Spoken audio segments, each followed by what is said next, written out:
কি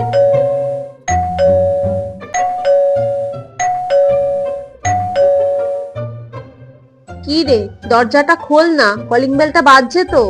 হ্যাঁ যাচ্ছি। থাক, তোমাকে যেতে হবে না, আমার পার্সেল এসছে, আমি দেখছি। Oh shit! মা, দেখেছো তো তোমার বৌমা প্রত্যেকদিন কতগুলো করে পার্সেল কিনছে।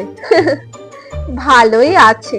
रुको जरा सब्र আমি তো करो। আমার টাকাতে পার্সেল দিয়েছি, আর আজকে সকাল থেকে 4টে যে পার্সেল আসলো, তুমি যে মায়ের ব্যাগের থেকে টাকাগুলো দিলে, তো সেটা কি মাকে বলেছো?